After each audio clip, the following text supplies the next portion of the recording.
All right, there is my vent to the outside box. It's a sliding box. It has two components that slide in and out, and that dowel on the outside is my locking mechanism to keep it in the vent inside position. I assume for most of the months I'm not going to have it vent inside, I'm going to have it vent outside. So right now I have it set up for that. And I'm going to hit this pendant right here on my hand, hit that on there, and that's going to fire up the bag for returning the heat into the room. So it's basically going to turn, most of everything right here to the room.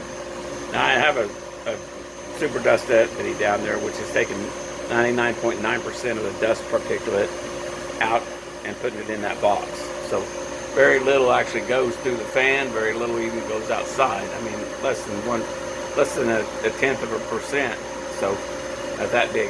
The reason I've added this is to allow my CNC shark that has a 20-watt laser to be used to vent outside. So in the cold winter months, like right now it's in January and it's 40 degrees today, so I don't really care if it vents outside or not today. But on the cold winter days when it's 10 degrees outside, I want all the heat left in the shop. So that way I would put it in this configuration right here with that. And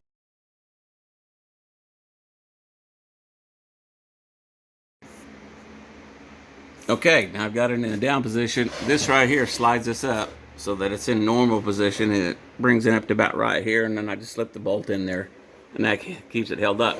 Most of the time it's going to be down in this position here, which is going to vent right outside.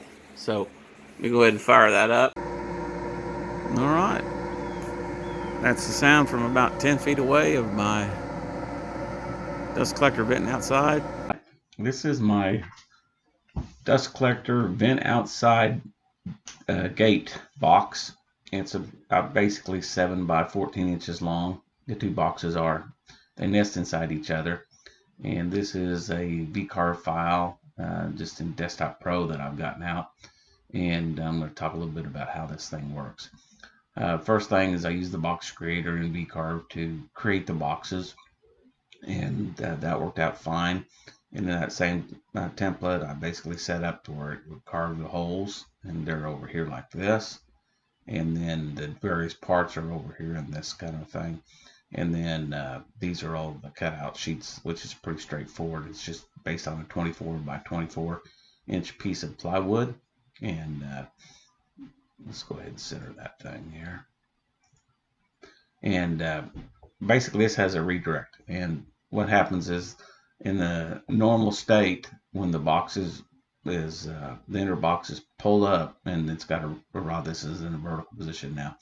When the rod is pushed up, this pulls the gate out. It clears this pocket so that the fan can go vent right from the fan directly into the cotton bag. So this saves all your heat in your garage or your shop by just using the dust collector in a normal mode.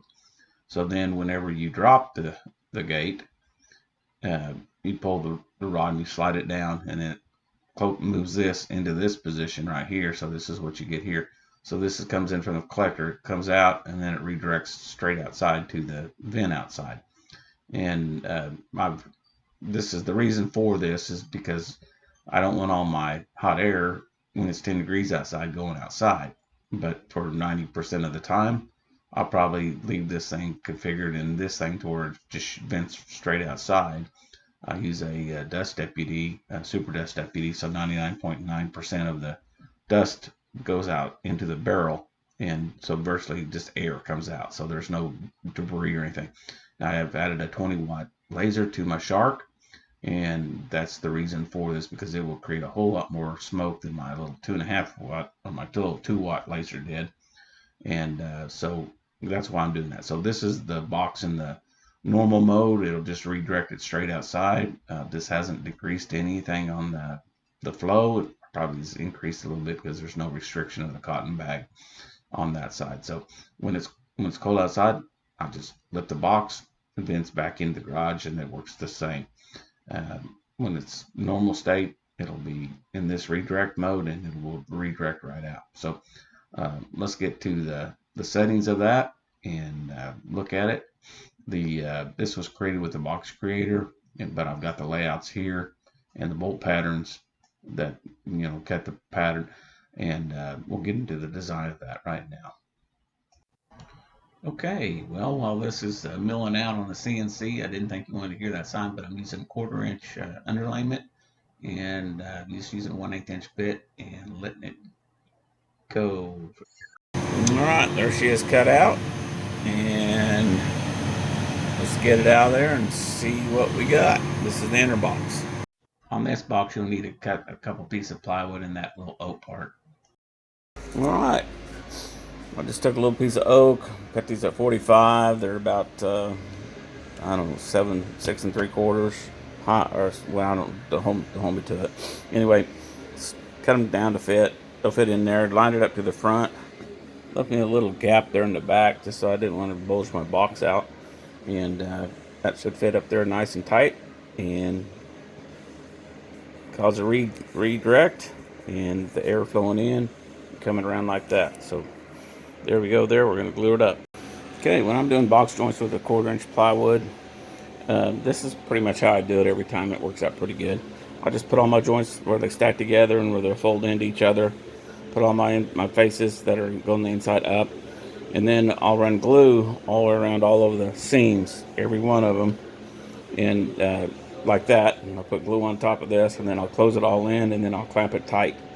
And that seems to work out good with this box joint program. I put a 0.01 allowance, so these fit together nice and tight. You don't have to fight them, and I haven't sanded this or anything. It's there, so I'm going to use a little tight bond, go around it, and then put it together and get back with you here in just a couple minutes.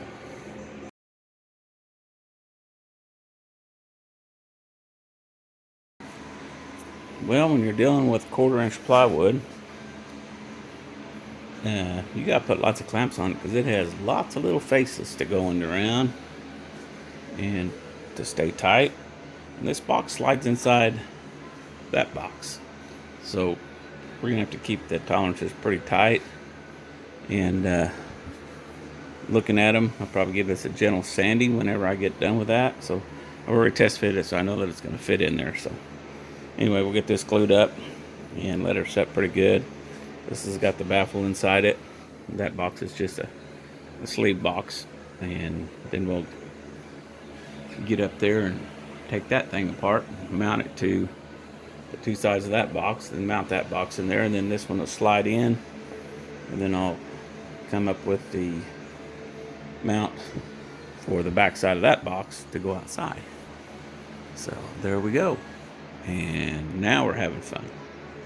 All right, when it came time to get the flange for this thing, I just basically took a piece of plywood up there and took the old bag off and took the flange off and drew it around it, and then looked at the center of my holes and made my template to fit the holes in that thing. So that's kind of how that took place. Okay, I'll run that mounting bracket. Since that box can't have anything inside it, I'm putting all of my mounting on the outside, so I'm just basically beefing up the outside of the box. And I put carriage bolts in there, and I slotted the head, and then I put some epoxy, actually some DAP 30-minute glue in there, which is really good stuff. And then I glued in this 5-inch to 4-inch reducer in there, and that will be my vent to the outside. This will go up towards the ceiling, and this is going to glue on top of the box. So there's the part that slides in, there's the part on the bottom that comes out, and I'm going to glue that on there right now and get it ready to roll.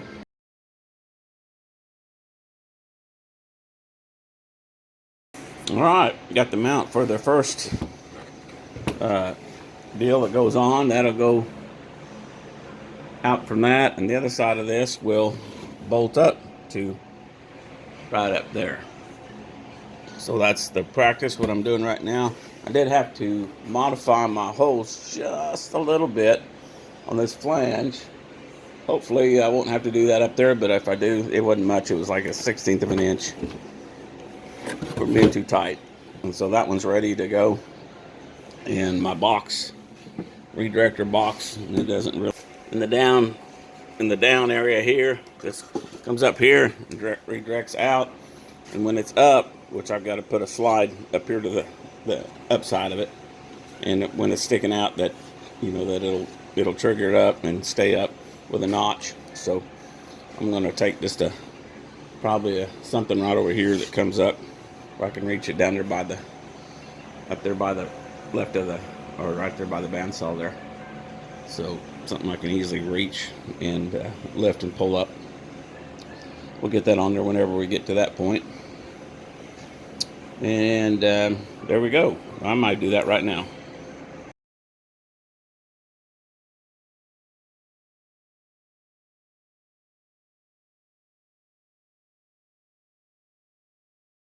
Okay, it's in. Let's get back away from it here and see what she looks like. And on my hose, I'd do a little vacuuming up there. Okay, so there it is there. Now all I've got to do is vent it outside and go straight out through the wall. So I think I'm going to move my bandsaw out so I can get over that side and work on a little bit.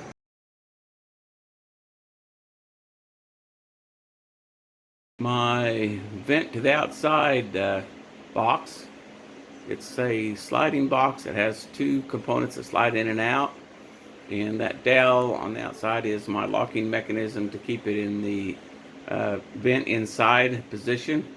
I assume for most of the months I'm not going to have it vent inside, I'm going to have it vent outside. So right now I have it set up for that, and I'm going to hit this pendant right here on my hand, hit that on there, and that's going to fire up the bag for returning the heat into the room. So it's basically going to turn most of everything right here to the room. Now I have a super dust deputy down there which is taking 99.9% of the dust particulate out and putting it in that box. So very little actually goes through the fan, very little even goes outside. I mean, less than a tenth of a percent. So not that big. The reason I've added this is to allow my CNC shark that has a 20-watt laser to be used to vent outside. So in the cold winter months, like right now it's in January and it's 40 degrees today, so I don't really care if it vents outside or not today. But on the cold winter days when it's 10 degrees outside, I want all the heat left in the shop. So that way I would put it in this configuration right here with that. And so I'm gonna come around here to it. I've got everything moved out because I'm a small shop and we're going in that. So there's my bag, and this hasn't really changed anything there because it just bolted right onto the front of the collector.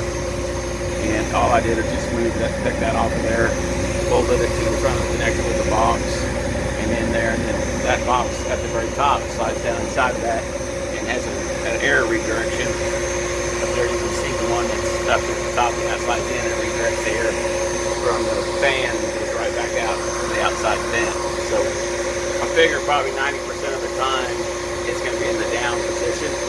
Like right now it's in the up position.